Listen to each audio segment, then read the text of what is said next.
ونعوذ بالله من شرور أنفسنا ومن سيئات أعمالنا من يهده الله فلا مضل له ومن يضلل فلا هادي له وأشهد أن لا إله إلا الله وحده لا شريك له وأشهد أن محمدا عبده ورسوله أما بعد அன்புள்ள சகோதரர்களே சகோதரிகளே தாய்மார்களே, இன்றைய மார்க்க உரையிலே 2 தலைப்புகள் தரப்பட்டிருந்தன. அதில் எனக்கு வழங்கப்பட்ட தலைப்பு முரண்பாடுகளுக்கு மத்தியில் கொள்கை உறுதி.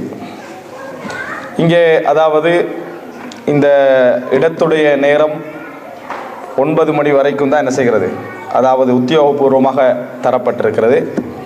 அந்த அடிப்படையில் சில பொழுது உங்களுக்கு ஆறுதலாக கூட இருக்கலாம். அது 9 மணி வரைக்கும் தான் என்ன செஞ்சுக்குது, அந்த நேரம் தரப்பட்டிருக்கிறது. அதனால் சுருக்கமாக 2 உரைகளும் அரை மணி நேரத்திற்குள் முக்கியமான செய்திகளை மாத்திரம் பதிவு செய்கின்ற அமைப்பிலே இந்த உரைகள் நடத்தப்பட்டன. அன்புள்ள சகோதரர்களே, முரண்பாடுகளுக்கு மத்தியில் கொள்கை உறுதி என்கின்ற இந்த தலைப்பை பொறுத்த வரைக்கும் இன்றைய கால சூழ்நிலையில் நீங்கள் எடுத்து பார்த்தீர்கள் என்று சொன்னால், இஸ்லாமிய சமுதாயம் உடன்பாடுகளை பற்றி கதைப்பதை விட முரண்பாடுகளை பற்றித்தான் அதிகமாக நாங்கள் பேசிக்கொண்டிருக்கின்ற ஒரு நிர்பந்தமான ஒரு சூழ்நிலையில் நாம் வாழ்ந்து கொண்டிருக்கிறோம். காரணம் எல்லோருக்கும் தெரியும். ஒரு காலம் மதுஹபுகள் இருந்த அந்த கால பகுதியை நீங்கள் எடுத்துக்கொண்டீங்க என்று சொன்னால் 4 மதுஹபுகள் மார்க்க ரீதியான கருத்து போக்கிலே செயல்பட்டதை நம்ம பார்க்கிறோம். ஆனால் இது இயக்கங்களுடைய காலம். இனி அடுத்த மாதம் என்ன புதிய இயக்கம் உருவாகலாம், அதற்கு அடுத்த மாதம் என்ன புதிய இயக்கம் உருவாகலாம் என்று எதிர்பார்த்து யாரும் சொல்ல முடியாத அளவில் பல இயக்கங்கள் நாளுக்கு நாள் முளைத்து கொண்டு பலவிதமான அதாவது கொள்கைகளை புதிய கொள்கைகளோடு அமைப்புகளாக ஒரே விதமான கொள்கையை சொல்வதற்கு பல இடங்களில் கூடுவதை நான் இங்கே சொல்லவில்லை. மாற்றமாக புதிய கொள்கைகளோடு புதிய சிந்தனைகளோடு சித்தாந்தங்களோடு நாள்தோறும் இயக்கங்கள் உருவாகி கொண்டிருப்பதை நாங்கள் பார்க்கிறோம். ஒவ்வொரு இயக்கத்திற்கு பின்னாலும் தெரிந்தோ தெரியாமலோ ஒரு 100 பேர் என்ன செய்கிறாங்க, போய் தைரியமாக சேர்ந்து செயல்படக்கூடிய அமைப்பிலே இருக்கக்கூடிய ஒரு நிலையை இந்த சமுதாயத்திலே நாம் என்ன செய்கிறோம், கண்டு கொண்டிருக்கிறோம். அன்புள்ள சகோதரர்களே, இப்போ இந்த நிலை இந்த இஸ்லாமிய சமுதாயத்திலே இந்த பலவிதமான முரண்பாடுகள் பல கோணங்களில் தோன்றிருக்கக்கூடிய இந்த நிலை உண்மையில் ஆரோக்கியமானதல்ல. எந்த முஸ்லிமும் வரவேற்கக்கூடிய ஒரு நிலை கிடையாது. முரண்பாடுகளை பொறுத்த வரைக்கும் உலகத்திலே தவிர்க்க முடியாத ஒன்று, அதில் சந்தேகம் கிடையாது. முரண்பாடுகள் இந்த உலகத்திலே தவிர்க்க முடியாத ஒன்று, அதற்கு சந்தேகம் கிடையாது. ஆனால் ஒவ்வொரு முரண்பாடுகளுக்கும் கட்சி ஆரம்பிப்பதும் ஒவ்வொரு முரண்பாடுகளுக்கும் இயக்கம் ஆரம்பிப்பதும் அதற்கென பலவிதமான சித்தாந்தங்களை உருவாக்கி கொள்வதும் என்பது ஒரு பெரிய ஒரு ஆரோக்கியமான விடயம் அல்ல என்பதை நாம் உணர்கிறோம். எல்லா முஸ்லிம் சமுதாயத்தில் இருக்கக்கூடிய இயக்கத்தில் உள்ளவர்களாக இருக்கலாம், இயக்கத்திலே வெளியே உள்ளவர்களாக இருக்கலாம், எல்லோரும் உணரக்கூடிய ஒரு விஷயம். அதில் மாற்று கருத்து கிடையாது. இது இந்த சமுதாயத்திலே முஸ்லிம் சமுதாயத்துடைய உறுதியை, அந்த இயக்கத்தில் வேணும்னா உறுதி இருக்கலாம், முஸ்லிம் சமுதாயத்துடைய உறுதியை என்ன செய்கிறது, சீர்குலைக்கிறது. அல்லாஹ் தஆலா குர்ஆனிலே அதை சொல்லி காட்டுகிறான். எப்படி, நீங்கள் முரண்பட்டு கொள்ள வேண்டாம், அப்படி முரண்பட்டீர்கள் என்று சொன்னால் ஃபதஃப்ஷலு வதத்ஹப ரீஹுக்கும், நீங்கள் தோல்வி அடைவீர்கள், உங்களது பலம் போய்விடும் என்று அல்லாஹ் ரப்புல் ஆலமீன் குர்ஆனிலே சொல்லி காட்டுகிறான். எனவே முரண்பாடுகள் அதிகரிக்க இயல்பான முரண்பாடுகளை தாண்டி ஒரு சமுதாயத்திலே முரண்பாடுகள் அதிகரித்தால் நிச்சயமாக அந்த சமுதாயம் ஏனைய சமுதாயங்களுக்கு முன்னால் தோல்வியான ஒரு சமுதாயமாக, பலம் உடைந்த ஒரு சமுதாயமாக நிற்கும் என்பதில் சந்தேகம் கிடையாது. இது ஒரு புறம். இன்னொரு புறம் கொள்கை உறுதியின்மை இன்னொரு புறத்திலே வருகிறது. அது என்ன தெரியுமா, இது சரி, இதுதான் சரியான விஷயம், இப்படித்தான் வாழ வேண்டும், இதுதான் கொள்கை, இதுதான் போக்கு என்ற முடிவெடுத்து அதை சரிகாணக்கூடிய சகோதரர்கள் பல சந்தர்ப்பங்களிலே உறுதி குலையக்கூடிய ஒரு நிலையை நாம் என்ன செய்கிறோம், பார்க்கிறோம். ஒன்று, இந்த சமுதாயத்தில் ஏற்பட்டிருக்கக்கூடிய முரண்பாடுகள் இந்த சமுதாயத்தை உறுதி குலைக்கும். இரண்டாவது என்ன, கொள்கையை சரியாக விளங்கி மார்க்கத்தை சரியாக விளங்கி இதுதான் இஸ்லாம் என்று புரிந்த பின்னால அதை நடைமுறைப்படுத்துவதிலே உள்ள பெரிய போராட்டம். இந்த 2 விதமான கொள்கை தளர்வுகளை இந்த சமுதாயத்திலே நீங்கள் காணலாம். அன்புள்ள சகோதரர்களே, இந்த இந்த விஷயத்தை நாங்கள் மனதிலே பதிவு செய்து கொண்டு நிச்சயமாக இந்த ஒரு உரை இந்த சமுதாயத்திலே நல்ல முறையில் எல்லாரும் உடன்பட்டு கொண்டு வந்து, என்னப்பா திடீர்னு இந்த நேத்தா ஸ்பீச் நடந்து இன்றைக்கு எல்லாரும் ஒத்துமையாக மாறிட்டாங்க நிலைமையை கொண்டு வராதுன்ற எல்லாருக்குமே தெரியும். ஆனால் ஒரு விஷயத்தை என்ன செய்யும், ஏற்படுத்தும். எங்களால் முரண்பாடுகளை ஓரளவு புரிந்து கொள்ளக்கூடிய அந்த இடத்திற்கு நாங்கள் வர வேண்டும். இந்த சமுதாயத்தில் முரண்பாடுகளை எப்படி அணுக வேண்டும் என்கின்ற சிந்தனை போக்கு, முரண்பாடு களையப்பட வேண்டும் ஒன்று, இரண்டாவது முரண்பாடுகள் எப்படி அணுகப்பட வேண்டும் இரண்டு. இந்த இரண்டு விஷயங்களும் இந்த சமுதாயத்துக்கு போதிக்கப்பட வேண்டும். அந்த போதனையில் பல விஷயங்களில் தேவையற்ற முரண்பாடுகளை நீங்கள் தவிர்க்கலாம். எது தேவையான முரண்பாடு, அந்த முரண்பாட்டில் உறுதியை எப்படி கடைபிடிக்க வேண்டும் என்கின்ற விஷயங்கள் இந்த சமுதாயத்தில் என்ன செய்யலாம், உருவாக்கலாம். அதற்காக வேண்டித்தான் இது போன்ற உரைகள் என்ன செய்கின்றன, பேசப்படுகின்றன என்பதை புரிந்து கொள்ள வேண்டும். அப்ப அன்புள்ள சகோதரர்களே, இரண்டு விதமான நிலையை எமது சமுதாயத்திலே இந்த உறுதி குலைவுக்கு நாங்கள் காண முடிகிறது. அதில் முதல் அம்சம் இந்த முரண்பாடுகள் இருக்கிறதே, இந்த இஸ்லாமிய சமுதாயத்திலே ஏற்படக்கூடிய முரண்பாடுகள், இதை நாம் ஆதரித்து போற்றி வளர்க்கக்கூடாது. ஆதரித்து போற்றி வளர்க்கக்கூடாதுன்னா என்ன, முரண்பாடு வரத்தான் செய்யும், அதனால நாளைக்கு நீங்க 40 இருந்தால் நாளைக்கு 80 போகும், நல்லதுதான் அப்படின்னு என்ன செய்யக்கூடாது, போற்றி வளர்க்கக்கூடாது. உதாரணமாக ரசூலுல்லாஹி ஸல்லல்லாஹு அலைஹி வஸல்லம் சொன்னார்கள், எனது சமுதாயம் 73 கூட்டமாக பிரியும் என்று. இப்போ இதை வச்சு எப்படி சொல்லக்கூடாது, அதனால கட்டாயம் எல்லாரும் பிரிஞ்சுதான் ஆகணும், 7 மணி நேரம் முடிஞ்ச அளவுக்கு என்ன செய்யுங்க பிரியுங்க என்பதற்காக இந்த ஹதீஸ் என்ன செய்யலை, சொல்லப்படலை. ரசூல் ஸல்லல்லாஹு அலைஹி வஸல்லம் இந்த செய்தி எதுக்கு சொன்னாங்க, அதாவது உதாரணமாக தஜ்ஜால் என்கின்ற ஒரு விசித்திரமான ஒரு மனிதன் வருவான்னு சொன்னா எல்லாரும் வரத்துக்கு ஆசைப்படும் அர்த்தம் அல்ல.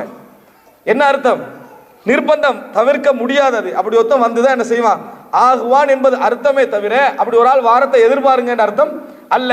அதோ ஆசையாக நீங்கள் அதை எதிர்பாருங்க அர்த்தம் இல்லை. அதே போன்று முரண்பாடுகளை நீங்க எடுத்துக்கொண்டீங்கன்னு சொன்னால் 73 கூட்டமாக ரசூல் ஸல்லல்லாஹு அலைஹி வஸல்லம் சமுதாயம் பிரியும் என்று சொன்னதுக்கான காரணம் என்ன, எப்படியாவது நம்ம 71 இருந்தால் இன்னும் 2 உண்டாக்கி 73ஆக அந்த ஹதீஸை நடைமுறைப்படுத்த வேண்டும் என்பதற்காக அல்ல என்று எல்லாருக்கும் தெரியும். எதற்காக அது ஏற்படுத்தப்பட்டது, சொன்னது ரசூல் ஸல்லல்லாஹு அலைஹி வஸல்லம் அவர்கள், இந்த சமுதாயம் முரண்பாடை சந்திக்கும், உங்களால் அதை தவிர்க்க முடியாது என்ற அளவுக்கு நீங்கள் முரண்படாமல் இருக்க முயற்சி செய்தாலும் இந்த அழகான இந்த இஸ்லாமிய சமுதாயத்தில், அழகான கொள்கையை சொல்ல முடிந்த ஒரு சமுதாயத்தில், அழகான அடிப்படைகளை கொண்ட இந்த சமுதாயத்தில் முரண்பாடுகள் வந்தே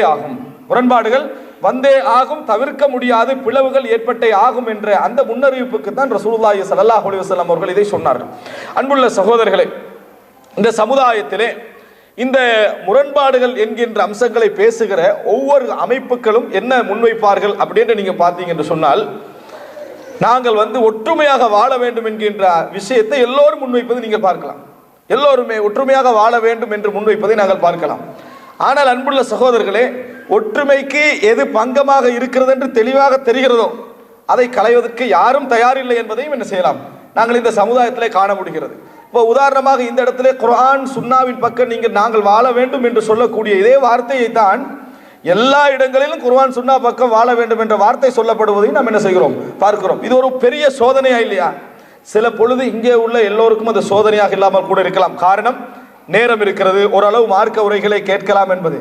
அன்றாடம் ஒரு 16 மணி நேரம் உழைத்தால்தான் நான் கொஞ்சம் சம்பாதித்து என் குடும்பத்தை பார்க்கலாம் என்றவனுக்கு இது ஒரு பெரிய ஒரு பிரச்சனையா இல்லையா? பெரியதொரு பிரச்சனை. நான் நம்பக்கூடிய உலமாக்கல்லையே 2 வகையாக இருந்து கொண்டிருப்பது பெரிய பாதிப்பு இந்த இஸ்லாமிய சமுதாயம் இந்த முரண்பாடுகளால் சந்திக்கிறது, ஏற்றுக்கொண்டாக வேண்டும். இதற்கு இது தீர்வல்ல. எது, குர்ஆன் சுன்னாவின் பக்கம் மீள்வதுதான் தீர்வு, சந்தேகம் கிடையாது. ஆனால் அதை சொல்வது மட்டும் தீர்வல்ல. எப்படி, குர்ஆன் சுன்னாவின் பக்கம் வாருங்கள் என்று சொல்வது மட்டும் ஒரு நாள் என்ன செய்யாது, தீர்வாக அமையாது. அல்லாஹ் தஆலா குர்ஆனையும் சுன்னாவையும் பின்பற்றுங்கள் என்று சொன்ன ரப்புல் ஆலமீன் பல இடங்களில் முரண்பட வேண்டாம் என்ற வார்த்தை அல்லாஹ் தஆலா என்ன செய்கிறான், சொல்லிக்கொண்டே இருக்கிறான். எனவே அன்புள்ள சகோதரர்களே, ஒரு விஷயம், இந்த சமுதாயத்தில் நாம முரண்பட்டே ஆக வேண்டும் என்கின்ற சில முரண்பாடுகள் இருக்கும், அது மாற்ற முடியாது. அதில் நாங்கள் எந்த நிலைப்பாடையும் என்ன செய்ய முடியாது, மாற்ற முடியாத காரணம், தெளிவான குர்ஆனுடைய வசனங்களுக்கும் தெளிவான ஹதீதுடைய வசனங்களுக்கும், அதாவது அல்லாஹ்வுடைய வார்த்தைகளுக்கும் தூதருடைய வழிகாட்டல்களுக்கும் இவைகள் முரண்படுகின்றன தெளிவாக தெரிந்த விஷயம், தெளிவாக இவைகள் முரண்படுகின்றன தெரிந்த விஷயங்கள். இந்த விஷயங்களை பொறுத்தவரைக்கும் ஒரு முஃமின் என்றைக்கும் எனக்கு, அதாவது இந்த முரண்பாடுகளை களைந்து இந்த முரண்பாடுகளை சமாளித்து போவதற்கு அவன் அனுமதிக்கப்பட மாட்டான். நாம் அதை அறிந்து வைத்திருக்கிறோம். அல்லாஹ் ரப்புல் ஆலமீன் குர்ஆனிலே ஒரு அழகான ஒரு வசனத்தை சொல்கிறான். என்ன என்று சொன்னால், வலவ் ஷாஅ ரப்புக லஜஅல அன்-நாஸ உம்மத்தன் வாஹிதா, அல்லாஹு தஆலா நாடி இருந்தால் நீங்கள் எந்த முரண்பாட்டை இப்பொழுது கண்டு கொண்டிருக்கிறீர்களோ அவைகள் இல்லாமல் இந்த முழு உலகத்தையும் ஒரே சமுதாயமாக அல்லாஹ் என்ன செய்திருப்பான், ஆக்கியிருப்பான். அந்த மாதிரி ஒரு வெறுமனே முஸ்லிம்கள் தான் வாழக்கூடிய சமுதாயம் இது, அல்லது முஸ்லிம் சமுதாயத்திற்குள்ளே எந்த முரண்பாடும் இல்லாமல் வாழக்கூடிய ஒரு சமுதாயம் இது என்று என்ன செய்திருக்கலாம், இந்த உலகத்தை ஆக்கி இருக்கலாம். வலா யஸாலூன முக்தலிஃபீன இல்லா மன் ரஹிம ரப்புக். அவர்கள் முரண்பட்டு கொண்டே இருப்பார்கள், இறைவன் யாருக்கு அருள் செய்தானோ அவர்களை தவிர. இந்த வசனத்தில் அல்லாஹ் என்ன சொல்றான், முரண்பட்டு கொண்டே இருப்பார்கள். யார் முரண்பட மாட்டார்கள், யாரோடுக்கு அல்லாஹ்வுடைய ரஹ்மத் இருந்ததோ. இன்றைக்கு இது எப்படி ஆகிட்டேன்னா முரண்படுறது ரஹ்மத் என்று சொல்றாங்க. அல் இஹ்திலாஃபு ரஹ்மா, நீங்க முரண்பட்டீங்கன்னா அது ரஹ்மத். ரசூலுல்லாஹி ஸல்லல்லாஹு அலைஹி வஸல்லம் சொன்னாங்க. அப்படி ஒரு ஹதீஸ் இட்டுக்கட்டப்பட்ட ஹதீஸ் கூட இல்லை, இட்டுக்கட்டப்பட்ட செய்தி கூட இல்லை. முரண்பாடு அல்லாஹ் என்ன சொல்றான், இல்லா மன் ரஹிம ரப்புக், நீங்கள் முரண்படுவீர்கள் அல்லாஹ் யாருக்கு ரஹ்மத் செய்தானோ அவர்களை தவிர. ரஹ்மத் இருந்தா என்னது, அந்த இஹ்திலாஃப் என்ன செய்யாது, இருக்காது. ஆம், ஒரு இஹ்திலாஃப் இந்த சமுதாயத்தில் இருந்து கொண்டே இருக்கும், ஒரு இஹ்திலாஃப் கருத்து முரண்பாடு இருந்து கொண்டே இருக்கும். அது என்ன, சில விஷயங்களில் மனிதன் புரிதல் என்ற விஷயத்தில் கருத்து முரண்பாடு வந்து கொண்டே இருக்கும், புரிதல் என்ற விஷயத்தில் கருத்து முரண்பாடுகள் வந்து கொண்டே இருக்கும். இந்த புரிதலில் ஒரு மனிதன் குர்ஆனையும் சுன்னாவையும் பின்பற்ற வேண்டும் என்ற ஒரு இஹ்லாஸ் என்ற உணர்வோடு குர்ஆன் சுன்னாவை தேடக்கூடிய ஒரு மனோநிலையில் ஒரு மனிதன் இருப்பானாக இருந்தால் நிச்சயமாக நேர்வழி அவனுக்கு என்ற ஒரு நாள் வந்து சேரும். என்ற ஒரு நாள் என்ன செய்யும், நேர்வழி அவனுக்கு வந்து சேரும். மிக முக்கியம் என்ன தெரியுமா, அல்லாஹ் சொன்னதையும் ரசூலுல்லாஹி ஸல்லல்லாஹு அலைஹி வஸல்லம் அவர்கள் சொன்னதையும் நான் பின்பற்ற வேண்டும் என்கின்ற முதல் ஆசை, இந்த முதல் ஆசை இருந்தால் என்ன செய்யும், கொள்கையில உறுதி கிடைக்கும். இப்ப மிக முக்கியமான பிரச்சனை என்ன தெரியுமா, நீங்கள் பாருங்கள், நான் இந்த இடத்தில் இது ஒரு பெரிய உரையாக நிகழ்த்த முடியாதுன்றதுனால எல்லா விஷயங்களிலும் முரண்பாடு, குர்ஆன் சுன்னா விஷயத்தில் முரண்பாடு வருவதற்கு நான் உங்களுக்கு ஒரு சின்ன ஒரு அடையாளத்தை சொல்லுகிறேன். இந்த அடையாளத்தை நீங்க எங்க காண்றீங்களோ அங்க வந்து குர்ஆன் ஹதீஸ் இல்லை என்பதை நீங்கள் கண்டுகொள்ளலாம். ஒரு சின்ன ஒரு அடையாளம், சின்னதொரு அடையாளம். அது என்ன தெரியுமா, நீங்கள் பார்க்கலாம், குர்ஆனையும் சுன்னாவையும் பின்பற்றுங்கள் என்ற வார்த்தையை தான் எல்லாரும் எடுக்கிறாங்க, இந்த வார்த்தையை தான் எல்லாரும் எடுக்கிறாங்க. இதனால யார் கன்ஃபியூஸ் ஆகிறது, புகாரியையும் குர்ஆன் என்று சொல்லக்கூடிய லெவலில் உள்ள பொதுமக்கள் கன்ஃபியூஸ் ஆகுவாங்க. அப்படித்தானே, நிறைய கிதாப் ஒரு லைப்ரரியில் பார்த்தா இவ்வளோ குர்ஆன் இருக்கிறான்னு கேட்குறாங்க சில பொதுமக்கள். என்ன காரணம், அவங்க அதெல்லாம் குர்ஆன் என்று தான் விளங்கி வச்சுக்கிறாங்க. இந்த மக்கள்கிட்ட போய் நீங்க பெரிய ஒரு ஆய்வு செய்து என்ன செய்ய முடியாது, விளங்கப்படுத்த முடியாது என்பது இயல்பானது. அப்ப இந்த உலகத்தில் குர்ஆனையும் சுன்னாவையும் பின்பற்றுங்கள் என்ற வார்த்தையை பெரும்பாலும் எல்லோருமே என்ன செய்வார்கள், பயன்படுத்துவார்கள். இதுல நீங்க எங்க முரண்பாடு காணலாம், முரண்பாடு இங்கே இருக்கிறது, இங்கே நோக்கம் தவறுகிறது என்பதற்கு சிறந்த அடையாளம் என்ன தெரியுமா, எங்கே உங்களுக்கு ஒரு ஹதீஸ் இனித்து இன்னொரு ஹதீஸ் கசக்கிறதோ, ஒரு குர்ஆன் வசனம் இனித்து இன்னொரு குர்ஆன் வசனம் கசக்கிறதோ, இந்த கசத்தல் வந்து வெளிப்படையாக விளங்காது, வார்த்தையில சொல்ல மாட்டாங்க. ஆனால் அவங்க இரண்டு ஹதீஸுக்கும் ஒரே வெயிட் கொடுக்க மாட்டாங்கன்றதை நீங்க பார்க்கலாம். எல்லா வழிகாட்டிலும் நீங்க பார்க்கலாம். இந்த குர்ஆன் சுன்னால நீங்க என்ன, குர்ஆனையும் சுன்னாவையும் பின்பற்றுங்கன்ற அர்த்தம் என்ன, குர்ஆனையும் கொஞ்சம் சுன்னாவையும் பின்பற்றுங்கன்ற அர்த்தம் அல்ல. குர்ஆனையும் எல்லா ஹதீஸுகளையும் ரசூலுல்லாஹ் சொல்லிக்கிறாங்களா, அப்ப அது கொஞ்சம் பார்க்கணும் என்கின்ற அமைப்புல பின்பற்றோன்னு அர்த்தம். நீங்க பாருங்க, இன்றைக்கு அதாவது பைஅத் சம்பந்தமான இந்த ஜமாஅத்து தக்ஃபீர், ஜமாஅத்துல் முஸ்லிம் என்ற ஒரு பிரிவு இருக்கு, எங்களுக்கு தெரியும். உலகத்தில் எல்லா இடங்களும் எகிப்தில், அங்கே பாகிஸ்தான்ல, இலங்கையில எல்லாம் இருக்குது. நம்ம தான் இஸ்லாமிய ஆட்சி அப்படி இப்படி என்ற மாதிரி அவர் சொல்லக்கூடிய அமைப்பு. அவர்களுக்கு மிக கசப்பான ஹதீஸ் எது தெரியுமா, பாருங்க, மன் மாத்த வலை சஃபி உனுகஹி பைஅ மாத்த மீத்தத்தன் ஜாஹிலியா, களத்துல பையத் இல்லாமல் உடன்படிக்கை இல்லாமல் யார் மரணிக்கிறாரோ அவர் ஜாஹிலியா மரணம் மரணிக்கிறார் ஹதீஸ். அவங்களுக்கு பெரிய பிரச்சனையான ஹதீஸ் என்ன தெரியுமா, மன் கால லா இலாஹ இல்லல்லாஹ் தஹலல் ஜன்னah, யார் லா இலாஹ இல்லல்லாஹ் சொல்வாரோ அவர் சொர்க்கம் நுழைவார் என்றது தாங்க முடியல அந்த ஹதீஸ். ரெண்டும் ரசூலுல்லாஹி ஸல்லல்லாஹு அலைஹி வஸல்லம் அவர்கள் சொன்ன ஹதீஸ். அவர்கள்ட்ட எப்படி இருக்கணும், எந்த உரை எடுத்துக்கனாலும் ரெண்டு ஹதீஸும் திருப்பி திருப்பி வர மாதிரி இருக்கணும், அப்படித்தானே. ஆனா அவங்ககிட்ட அந்த ஹதீஸ் அப்படி வராது.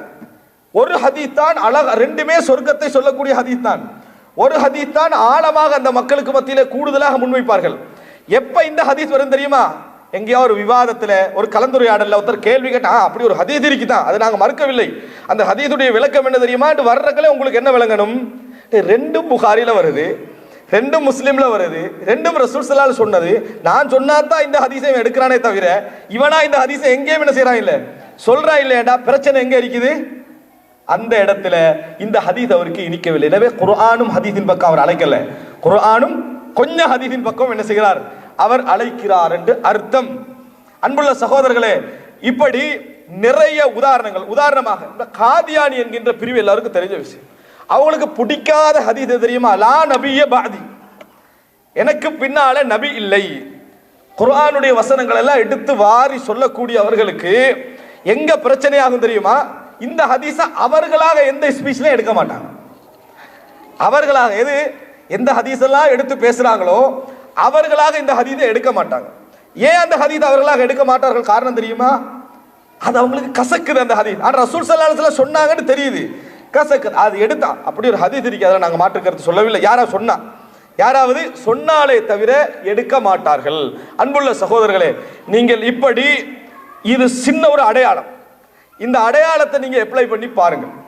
யாரு குர்ஆனுடைய வசனங்களிலும் ஹதீதுடைய வசனங்களிலும் இந்த போக்கை கையாளுகிறார்களோ, இப்ப நீங்க விளக்கம் செஞ்சு ஆய்வு செஞ்சு இப்படி போக வேண்டிய அவசியம் இல்லை. இந்த ஒரு அடையாளம், இந்த ஒரு சைன் எடுங்க. எல்லா இடங்களையும் நீங்க பொருத்தி பாருங்க. யாருக்கு நாங்க சொல்லித்தான் அந்த ஹதீஸ் எடுக்கிறாங்களோ, நாங்க கேட்டா தான் அந்த ஹதீஸ் எடுக்கிறாங்களோ, மற்றபடி ஒரு சில ஹதீதுகளையே இனித்து கொண்டிருக்கிறதோ, அந்த மாதிரி ஹதீதுகளை நீங்க எடுத்து பார்த்தீங்கன்னு சொன்னால் அங்கே வழிகேட்டுடைய வாசனையும் அடையாளமும் தெரியும். அல்லாஹு தஆலா யூத கிறிஸ்தவர்கள் வழிகட்டது போன்று நீங்களும் வழிகடுவீர்கள். குர்ஆன் சொல்லுது, யூத கிறிஸ்தவர்கள் தவறி போனது போல நீங்களும் வழி தவறுவீர்கள். ரசூலுல்லாஹி ஸல்லல்லாஹு அலைஹி வஸல்லம் சொல்றாங்க. அவர்கள் செய்த முதல் வேலை என்ன? குர்ஆனின் வேதத்தின் ஒரு பகுதியை நிராகரித்து இன்னொரு பகுதியை அவர்கள் ஏற்றுக்கொண்டார்கள். குர்ஆன் சொல்லுது, ஒரு பகுதியை நிராகரித்து இன்னொரு பகுதியை ஏற்றுக்கொண்டார்கள். நிராகரிப்பு என்பது வாயால வழங்கல், அவ்வளவுதான். மற்றபடி அவர்கள் இப்படி செய்தார்கள் என்று குர்ஆனும் சொல்லுது, ஹதீஸும் சொல்லுது. அன்புள்ள சகோதரர்களே, ரசூலுல்லாஹி ஸல்லல்லாஹு அலைஹி வஸல்லம் பார்த்து சொன்னாங்க, லா தத்தபிஉன்ன சுன்னன மன் கான மின் கப்லிக்கும் ஹஸ்வல் குத்ததி பில் குத்தா ஹத்தா லவ் தഖலு ஜுஹர ரப்பின் லதഖல்துமுஹு. ரசூல் ஸல்லல்லாஹு அலைஹி வஸல்லம் சொல்றாங்க, நீங்க அணுவாக என்ன செய்வீங்க? முன் சென்ற சமுதாயத்தை பின்பற்றுவீர்கள். உடும்பு பொந்துக்குள்ள போனால் நீங்கள் என்ன செஞ்சிருவீங்க? போயிருவீங்க. அப்ப நபித்தோழர் கேட்கிறாங்க, அல் யஹூத வன் நஸாரா, அல்லாஹ் யூத கிறிஸ்தவர்களை தான் சொல்றீங்க, நான் ஃபமனின் நாசு இதன்னு கேட்டாங்க. வேற யாரை நான் சொல்றேன்? ரசூலுல்லாஹ் வேற யாரை நான் சொல்லுகிறேன்? அன்புள்ள சகோதரர்களே, இது இந்த சுருக்கமான உரையில் எனக்கு சொல்ல முடிந்த ஒரு மிக முக்கியமான ஒரு அடையாளம். அன்புள்ள சகோதரர்களே, நீங்கள் எந்த வழிகேடையும் அளக்க விரும்புகிறீர்களா? எல்லாரும் குர்ஆன் சுன்னாவின் பக்கம் அழைக்கிறா, எனக்கு கன்ஃபியூஷன் ஆகி நான் என்ன செய்யறது அப்படின்னு நீங்க யோசித்தீர்கள் என்று சொன்னால் அவர்கள் சொல்லக்கூடிய ஹதீஸ்களை எடுங்கள். அவர்களுக்கு மாற்று கருத்து சொல்லக்கூடிய ஹதீஸ்களை எடுங்கள். ரிசர்ச் பண்ண வேண்டாம். இந்த ஹதீஸை எப்பயாவது அவன் சொல்றானான்னு பாருங்க. எப்படி இந்த மாற்று கருத்து சொல்றத அவராக எடுத்து அவராக விளங்கப்படுத்தி அவராக ரசூல் ஸல்லல்லாஹு அலைஹி வஸல்லம் செய்தி போல எடுத்து சொல்றாங்களான்னு பாருங்க. அதை நிராகரிக்காமல் எந்த ஒரு ஸ்பீச் பேசினாலும் இரண்டையும் எடுத்து பேசுறாங்களான்னு பாருங்க. அவர்கள் நபி அவர்களை விரும்புகிறார்கள், நபி அவர்களுடைய சுன்னாவை விரும்புகிறார்கள். எல்லா செய்தியும் அல்லாஹ்வுடைய தூதர் சொன்னது என்று என்ன செய்கிறாங்க? அவர்கள் ஏற்றுக்கொள்கிறார்கள். அவர்களிடத்தில் நிச்சயமாக நேர்வழி இருக்கும். எவர்கள் ஒரு ஹதீஸையே அல்லது ஒரு சில குறிப்பிட்ட தலைப்பிலான ஹதீஸ்களை அடிப்படையாக வைத்துக் கொண்டு செயல்படுகிறார்கள் என்று உங்களுக்கு புரிகிறதோ அவர்களிடத்தில் வழிகேட்டுடைய வாசம் உண்டு என்பதை இன்றைய உரையில் உங்களுக்கு கிடைத்த ஒரு முத்தாய்ப்பான ஒரு செய்தியாக நீங்கள் மனதிலே பதிய வைத்துக் கொண்டு, நான் எல்லா விஷயத்தையும் இங்கே சொல்லவில்லை, நீங்கள் அவைகளை அடையாளப்படுத்தி பாருங்கள். அன்புள்ள சகோதரர்களே, இது ஒரு பகுதி. இரண்டாவது, நான் இங்கே சொல்ல வேண்டும் என்று நினைத்த மிக பிரதானமான பகுதிகள் ஒன்று என்ன தெரியுமா? கொள்கை என்கின்ற அந்த பகுதியில் நம்ம எதை சரி கண்டோமோ, அல்லாஹு தஆலா இரண்டு விசாரணைகள்ல இரண்டு மிக முக்கியமான விசாரணை இருக்குது. ஒன்று, நீ சரியை தேடினாயா என்ற விசாரணை, நீ தேடிய சரியை அமுல்படுத்தினாயா என்ற விசாரணை. நீ தேடிய சரியை அமுல்படுத்தினாயா என்ற விசாரணை. சரியை தேடுவதிலும் இஹ்லாஸ் இருக்க வேண்டும். அங்கே இஹ்லாஸோடு ஒருவர் தேடி தவறுல விழுந்தா கூட மறுமையில் என்னது? கூலி இருக்கிறது. அதே போல சரியை அடைந்தவர் அதை அமுல்படுத்துவதில் என்ன செய்யணும்? இஹ்லாஸ் இருக்கணும். அதிலேயும் அவர் தவிர்த்து விட்டார் என்று சொன்னாலும் அங்கே நீங்க என்ன செய்வீங்க? தோல்வி அடைவீர்கள். இன்றைக்குள்ள பிரச்சனை என்ன தெரியுமா? நான் கொள்கையில் உறுதியாக இருக்கிறேன், நான் சரி கண்ட மார்க்க விஷயத்தில் நான் எதை சரி கண்டேனோ எதை புரிந்தேனோ அதில் உறுதியாக இருக்கிறேன் என்று தான் எல்லாரும் சொல்லுவோம். ஆனா நிறைய பேர் உறுதி என்றால் என்னன்னு விளங்கல. நிறைய பேர் உறுதி என்றால் என்ன என்று புரியவில்லை என்று அடிச்சு சொல்லலாம். உறுதி என்றால் என்ன தெரியுமா? ஒரு சோதனை உங்களுக்கு வந்தா தான் உறுதி. நான் வட்டி எடுக்க மாட்டேன்னு ஒருத்தர் சொல்றாரு, பெரிய பிசினஸ்ல இருக்கிறார், அவருக்கு வட்டி எடுக்க வேண்டிய எந்த தேவையில்லை, அவ்வளவு இன்கம் பண்ணுவீங்க, அவர் இன்னும் உறுதி இல்லை. உறுதி என்றால் உறுதியை நிலை நிரூபிக்கக்கூடிய சோதனை வரலேன்னு அர்த்தம். ஒரு 20 வருஷத்துல ஏதாவது நஷ்டத்துல உளுந்து வட்டி எடுக்க வேண்டிய ஒரு சூழல் வந்து எடுக்காம இருந்தாருன்னு என்ன இருக்கிறாரு? உறுதியாகிறாருன்னு அர்த்தம். நான் கொள்கையில் உறுதியாக இருக்கிறேன், எனக்கு இந்த மந்திரிகம் மாந்திரிகம் தாயத்து தட்டு தகடு இது போன்ற மூட நம்பிக்கையெல்லாம் எனக்கு எந்த விதமான ஈடுபாடும் இல்லை அப்படி என்று சொல்வதனால நாங்கள் அதில் உறுதி என்று அர்த்தம் அல்ல. ஒரு நாளுக்கு வந்ததுன்னு வைங்க, அன்றைக்கு நம்ம உறுதியாக இருந்தால்தான் அது உறுதி. அதுபோல இந்த இடத்துக்கு போகக்கூடாது, இந்த மாதிரியான உணவுகளை உண்ணக்கூடாது, இப்படியான விஷயங்களை கலந்து கொள்ளக்கூடாது அப்படின்னு ஒரு மார்க்க பட்டியல் இருக்குதுன்னு வைங்க. அதில் நான் கலந்து கொள்ளாமல் இருக்கிறேன்றது உறுதி அல்ல. எனக்கு வந்து கலந்து கொள்ளாமல் இருந்தால் தான் என்னது அது உறுதி. இது ஒரு சோதனை. அல்லாஹு தாலா என்ன செய்வான்னு சொன்னால், வார்த்தையில சொல்லி கொண்டிருக்கின்றவர்களுக்கு அல்லாஹு தாலா ஒரு சோதனை வைப்பான். ஒரு நாளைக்கு அவனுக்கு வரும், ஒரு நாளைக்கு அவனுக்கு வரும். நான் ஒரு சில உதாரணங்களை சொல்கிறேன். ரசூல் ஸல்லல்லாஹு அலைஹி வஸல்லம் ஒரு மனிதர் வரார். அல்லாஹ்வின் தூதரை, நான் இஸ்லாத்தை ஏற்றுக்கொண்டேன்னு பையத் செஞ்சிட்டார். மதீனால இருக்கிறார், வேற ஊர்ல தானே வந்தாரே, வந்துட்டார். அடுத்த நாள் காய்ச்சல். மதீனாவுக்கு வந்தா கொஞ்சம் காய்ச்சல் வரும். அப்ப சரியா காய்ச்சல். அடுத்த நாள் ரசூலுல்லாஹ்கிட்ட போனார். அல்லாஹ்வின் தூதரை, அக்கில் நீ பையத்தி, பையத்தை வாபஸ் பெற்றுக் கொள்கிறேன். பையத்தை நான் வாபஸ் பெற்றுக்கொள்றேன் தாங்கன்ட்டாங்க. ரசூலுல்லாஹ் சொன்னாங்க, என்ன இது இல்லை, மதீனாவுடைய காய்ச்சலை சொல்லி சொல்றது. காய்ச்சல் வந்து நான் இந்த இதில் வந்ததுனால தான் காய்ச்சல் என்ன செஞ்சுக்குது, வந்திருக்குது. ரசூலுல்லாஹி ஸல்லல்லாஹு அலைஹி வஸல்லம் மறுத்துட்டாங்க. அவர் என்ன செஞ்சாரு, ஊரை விட்டு போயிட்டாரு. அப்ப ரசூலுல்லாஹி ஸல்லல்லாஹு அலைஹி வஸல்லம் சொன்னார்கள், இந்த மதீனாவை பொறுத்த வரைக்கும் ஒரு உலை போல கரைகளை எப்பொழுதும் அகற்றிக்கொண்டே இருக்கும் அப்படின்னு ரசூலுல்லாஹி ஸல்லல்லாஹு அலைஹி வஸல்லம் சொன்னார்கள். இது அவர் இஸ்லாத்தை ஏற்ற நேரத்தில் இருந்த உறுதி அடுத்த நாள் என்ன செஞ்சது, போச்சு. காரணம் காய்ச்சல், காரணம் காய்ச்சல். அதுபோல இன்றைய சமுதாயத்தில் நீங்க பார்க்கலாம், இந்த தாயத்தை தட்டு தகடுடைய எஃபெக்டை நீங்க என்றைக்கு அனுபவிச்சு உறுதியாகிறீங்களோ அப்பதான் ஊர்ல உள்ள எல்லாருக்கும் நோய் பெரிய கஷ்டங்கள்லாம் வந்திருக்கும். பாருங்க, அவன் அவன்கிட்ட கொண்டு போயிட்டான், இவன் பாருங்க மந்திரிச்சிட்டான், இவன் செஞ்சுட்டான், அப்படியெல்லாம் சொல்லுவோம். வீட்டில் ஒரு நாளைக்கு யாருக்கா வந்துடும், மனைவிக்கோ பிள்ளைக்கு எல்லாம் காப்பாற்றணும் வந்துடும். வந்தால் எல்லா டாக்டர்கிட்டையும் போயிட்டு வந்துடுவாங்க, சரி வரல, என்னடா செய்யறது அப்படின்றக்குள்ள நம்மளுக்கு பெரிய சிக்கலாதிக்கும் தானே அது. அப்போ வீட்டில் ஒருத்தர் சொல்லுவாங்க, நோய்க்கும் பார்க்கணும் பேய்க்கும் பார்க்கணும். நோய்க்கு பார்க்குறவங்களாம் இல்லைன்ட்டான், இவன் பேய்க்கு ஏதாவது போய் பாருங்க அப்படின்னு என்னது சொன்னா, இதை பற்றி பேசக்கூடாது, இது ஷிர்க், இது இணை வைத்தல், அல்லாஹ் மட்டும்தான் நம்ம நம்பணும் அப்படின்றலாம் சொல்லுவோம். ஆனால் சீரியஸ் ஆகிட்டே போகும். அல்லாஹ் சோதிக்கிறது அப்படி தான். அடுத்த வீட்டுக்கு வந்த நேரத்தில் எல்லாம் உனக்கு விளங்கலை, விளங்கிட்டா அப்போ சீரியஸ் ஆகிட்டே போகும். இந்த சீரியஸ்னஸ் என்ன நடக்கும் தெரியுமா, வீட்டிலேருந்து ஒருத்தர் வருவார், இது பாருங்க செத்தா உங்களோட தலையில தான் வரும், மவுத்தாகினால் உங்களோட தலையில தான் வரும், வேண்டியது முடிவெடுத்து அப்படின்ட்டு போயிடுவாரா. இவர் ஒரு முடிவுக்கு வந்துடுவார், இப்படியாவது கொண்டு போயிட்டு நான் சம்பந்தப்படாமல் இருப்போம், நான் சம்பந்தப்படாமல் இருப்போம். அப்போ தெளிவாக யாரோ ஒருத்தர் வீட்டிலேருந்து கொண்டு போய் மந்திரிக்கிறதுக்கு கொண்டு போறாருன்னு தெரிஞ்சும் கொண்டு போங்க, எனக்கு பிரச்சனை இல்லை, பாரது வரட்டும், ஏன்னா உறுதியில் இங்கே உள்ள தளர்வு சரியா போனாச்சு, குணமாகிரும். சில வேலை அல்லாஹ் நாடினா என்ன செஞ்சிடும், குணமாகிரும். வீட்டுக்கு வந்தாருண்டா, அதுக்கப்புறம் மனசு எப்படி இருக்கும், முடிஞ்சு குணமாகிட்டு கொஞ்சம் கூட ஒரு உறுதியை நிலைப்பாடத்தில் எல்லாம் இருக்குது. குணமாகி விட்டால் அதுக்கு பின்னால மிகப்பெரிய நோயாளியா இவர் இருப்பார். எங்கெல்லாம் இந்த தாயட்டு தட்டு பேசுறாங்களோ அந்த இடத்துக்கு வந்தாருன்னா அவர் என்ன சொல்லுவார் தெரியுமா, ஒரேடியா மறுக்க கூடாது, என் ஃபெமிலியிலே ஒரு சம்பவம் நடந்துச்சு அப்படி என்பதற்கு ஒரு மிகப்பெரிய உதாரண புருஷராக அவர் என்ன செய்வார், மாறுவார். பார்த்தோமா இல்லையா, சமுதாயத்தில் பார்த்தோம். அப்ப உறுதி என்றது எப்ப வருது, தனக்கென்று வந்தா தான். என்ன அந்த நேரத்தில் ஒருத்தர் உறுதியா நின்றார் வைங்களேன், அல்லாஹு தஆலா தான் குணப்படுத்துறவன், அல்லாஹ் ரப்புல் ஆலமீன் தான் குணப்படுத்துறவன். நான் வைத்தியத்தை பார்க்க போவேன், என்னால் முடிஞ்ச அளவுக்கான எனது பொருளாதார செலவழிச்சு நான் மருந்து தேடுவேன், அல்லாஹ்விடத்தில் நோய் நிவாரணத்தை நான் கேட்பேன்.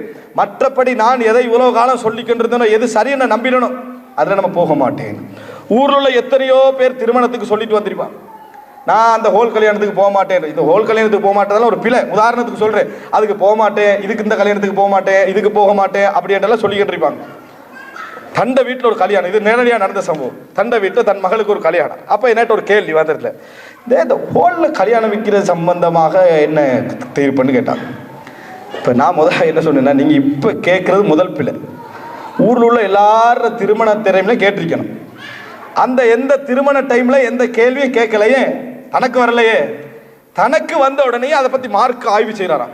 என்ன மார்க் இதுக்கு தேடி கொஞ்சம் உறுதியாக இருக்கணும் என்பதற்காக ஆய்வு செய்கிறாரு. அப்போ எந்த இடத்துல எவன் கூடும்னு சொல்றாரோ அது கூடும். அல்ஹம்துலில்லாஹ் இப்பதான் ஹக்கு விளங்கிச்சுன்னு ஒரே ஓட்டமா என்னது, ஏன் தண்ட குடும்பத்தில் உள்ள திருமணம் வந்த உடனே உறுதி கொள்கிறத பார்க்கலாம். ஊரு அப்படி ஒரு ஏழை உன்னைய வந்து திருமணம் கூப்பிட்டா, சாதாரண ஒரு கோலை பிடிச்சி திருமணம் செஞ்சா, அங்க என்ன பதில் சொன்னாய், அந்த கல்யாணத்துக்கெல்லாம் நான் போக மாட்டேன்னு சொன்னேன். எந்த திருமணத்துக்கு போகக்கூடாது, அந்த திருமணத்துக்கு போகக்கூடாது தான். ஆனா அந்த இடத்துல எல்லாம் உறுதியாக இருந்த நீ தனக்கண்டு வந்தோடனே மார்க்க தீர்ப்பு கேட்கக்கூடிய இடம் இருக்குது. இந்த இடமெல்லாம் நீங்க என்ன புரிஞ்சுக்கணும் தெரியுமா, உறுதி என்பது என்ன தெரியுமா, உறுதி என்பது நம்ம வாயால சொல்வதல்ல, வந்தால் தான் உறுதி.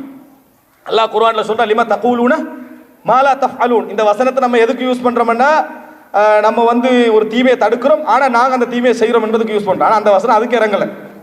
லிம தகூலுன மாலா தஃஅலுனா, நாங்கள் ஜிஹாது செய்வோம்னு நபித்தோழர்கள் எல்லாரும் சொன்னாங்க.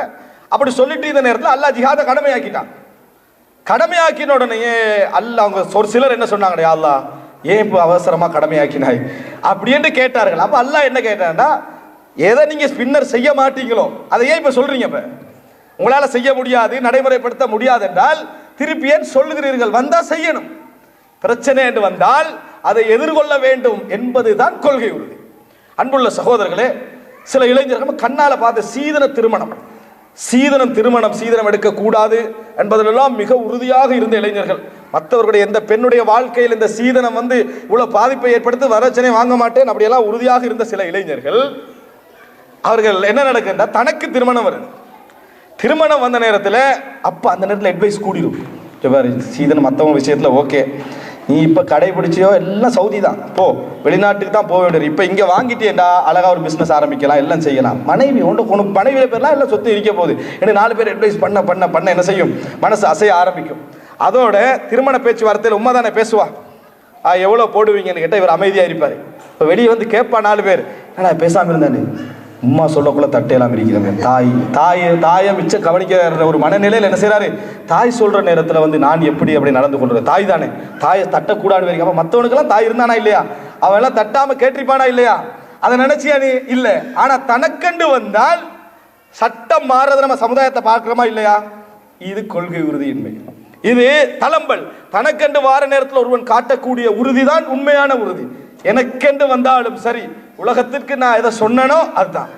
அதாவது ஷுஐப் அலைஹிஸ்ஸலாத்துடைய வமா உரீது அன் உகாலிஃபக்கும் இலாமா அன்ஹாக்கும், நான் உங்களை எதை விட்டு தடுக்கிறேனோ அதை விட நான் முரம்பட விரும்பவில்லை.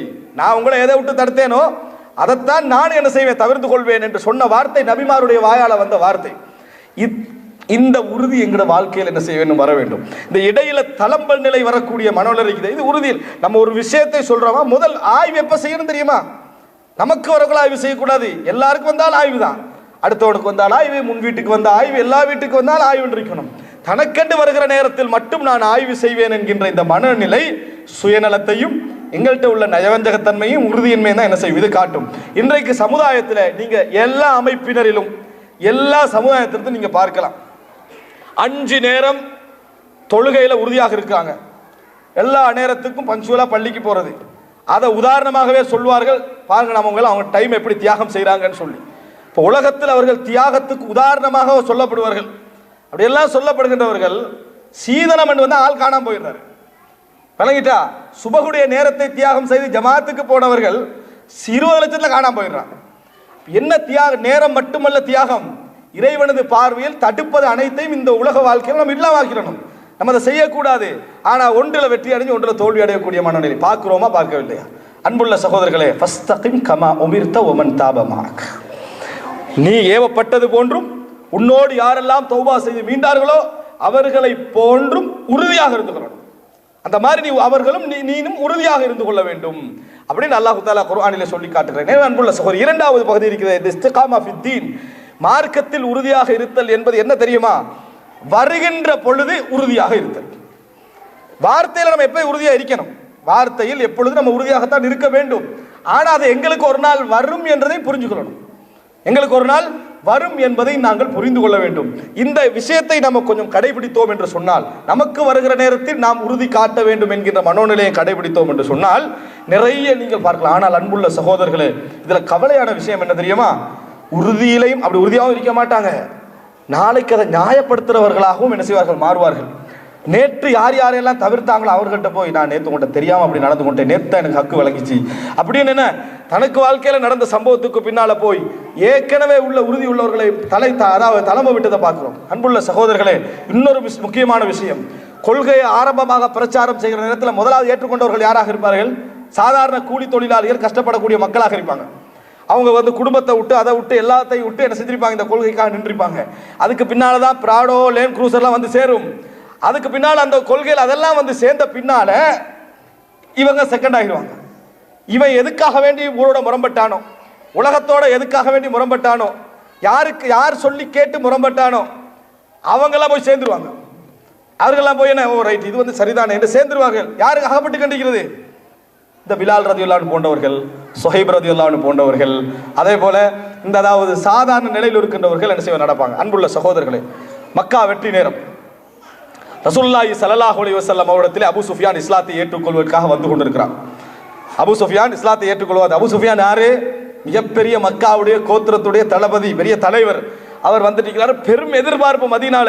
அபூ சுஃபியான் இஸ்லாத்தை ஏற்றுக்கொள்ள வருகிறார். அபூபக்கர், உமர் ரலியல்லாஹு அன்ஹு போன்ற உமர் ரலியல்லாஹு அபூபக்கர் இன்னும் மற்ற அப்பாஸ் போன்றவர்கள் அவர்களை சூழ்ந்து வந்து கொண்டிருக்கிறார்கள். அந்த நேரத்தில் சல்மான் ஃபாரிஸ் ரலியல்லாஹு அன்ஹு அவர்கள், சுஹைப் ரலியல்லாஹு அன்ஹு அவர்கள், அதுபோல பிலால் ரலியல்லாஹு அன்ஹு ஒரு பக்கத்தில் இருந்து அவங்களுக்கு நிறைய அநியாயம் செஞ்சவர் தானே இவர்.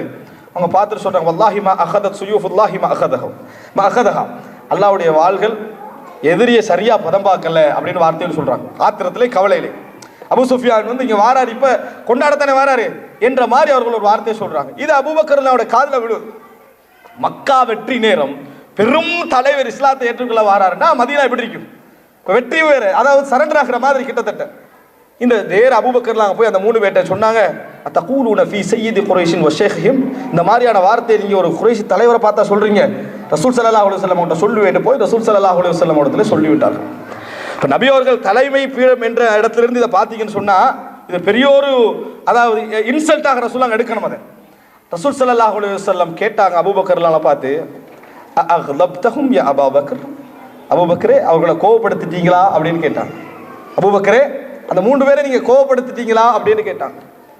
அதுக்கு பின்னால ரசூலுல்லாஹி ஸல்லல்லாஹு அலைஹி வஸல்லம், இன் குன்த அக்லப்தஹும் ஃபகத் அக்லப்த ரப்பக், நீ அவர்களை கோபப்படுத்தி இருந்தால் உமது இறைவனை நீ கோபப்படுத்தி விட்டாய் அப்படி என்று சொல்லி அபூபக்கர் ரலியல்லாஹு அன்ஹு அவர்களை பார்த்து சொன்னார்கள்.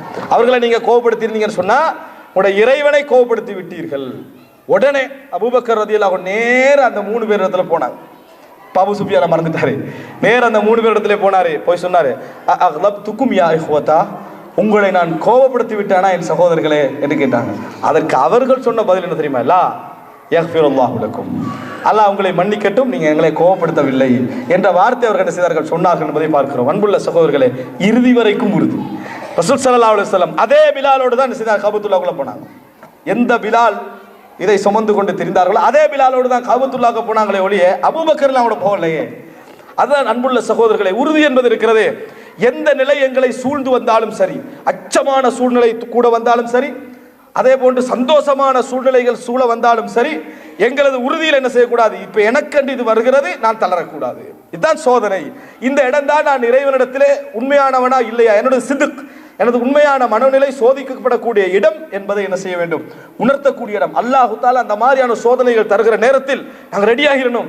அல்லாஹு தாலா என்னை கண்டுபிடிக்கிறான், இதுல அடையாளப்படுத்துறா மக்களுக்கு அப்படி என்கின்ற அந்த இடம் தான் நம்ம முகமுக்கியம். அங்கே தோல்வி அடைஞ்ச பண்ணுவீங்க.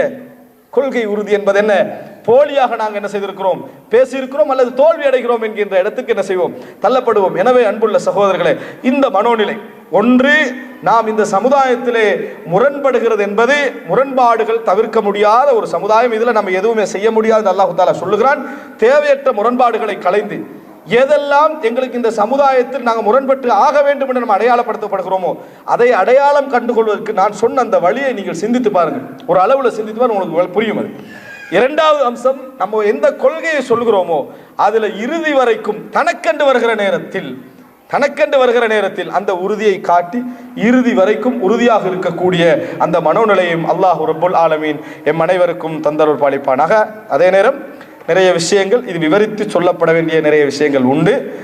என்றாலும் கூட இந்த நேரம் கருதி, என்ற அந்த இடம் அவருடைய பெர்மிஷன் அவ்வளோதான், அதை கருதி நான் சுருக்கமாக சொல்லி முடித்திருக்கிறேன். அல்லாஹ் ரப்புல் ஆலமீன் எம் அனைவரது அந்த ஆர்வத்தையும் ஏற்றுக்கொண்டு எம்மை அமல் செய்யக்கூடிய மக்களாக ஆக்கியர் புரிவானாக. ஹதா மா இந்தி வல் இல்மு இந்தல்லாஹ் வ அகூலு கௌலி ஹாதா வ அஸ்தக்ஃபிருல்லாஹ் லி வ லக்கும். அஸ்ஸலாமு அலைக்கும்.